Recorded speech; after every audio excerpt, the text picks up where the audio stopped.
Hello everyone, it's Unit 13 here on Scene at the Homestead, and I want to share with you my emergency fire starting kit. That it's not for regular use, it's for actual emergency.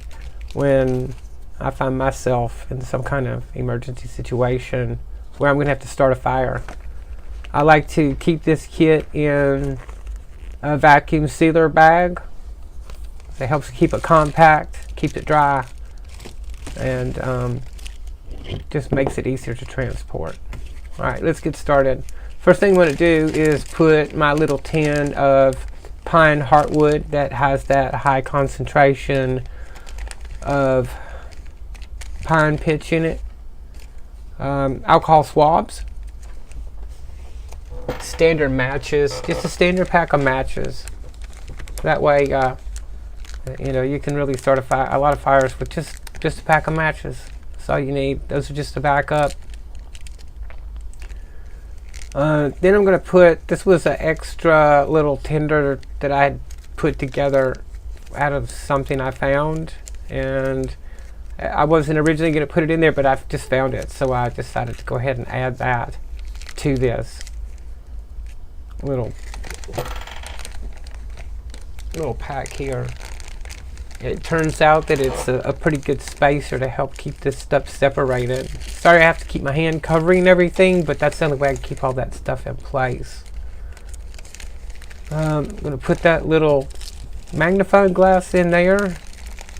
And before I put in that wet fire, I went and I took that pattern notcher and I put tear notches in all those little packages to make it as easy to open as possible. I just want to have every advantage possible when I'm out there. I do that to all those packages. Every package that's plastic has 2 tear notches cut into it. At least 2 tear notches. It's probably more depending on what it is, but usually at least 2. See how hard it is to sort of keep that organized when you're packing it. It's not easy. The next thing I'm going to do is put these UCO matches in, the ones that you can dip them in water and then they'll stay lit. That they must have a high magnesium concentration in there. It's the only way I could think of off the top of my head that they could keep that thing burning underwater like that, because only time I've ever seen something burn like that was magnesium. Then I'm going to put this tinder. These are shavings from a wood shop planer. I was able to collect shavings from a planer at a wood shop and then make them a little bit finer. And then I just vacuum sealed them inside this one, inside one of those those Food Saver vacuum seal packages. I also have, the old standby of a Doan's strike bar. Standard. That's what I'm always gonna go for first, is try to start a fire with a lighter. Why would I not try to start a fire with a lighter if that's what I have available?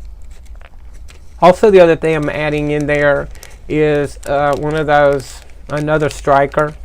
So just a lot of redundancy. And there was also a civilian version of that old stainless steel military knife. I don't know if the military still has that knife, but I know that they did all the way back in, I think, the 70s. At least they had them around when I was there, around base.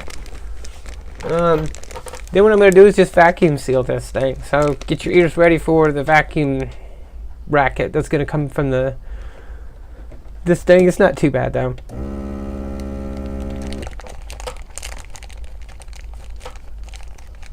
I like this vacuum sealer because you can pause it and place that stuff a little more precisely, and then you can go ahead and let it vacuum down the rest of the way. And it gives you just a little bit more time to put that stuff in place, because it's hard to keep it there when you're packing it. At least I have difficulty keeping stuff in place. Let that thing let the let it heat seal that edge. Don't forget your tear notch. Always the tear notch. So important to put that on there. Fold it nice.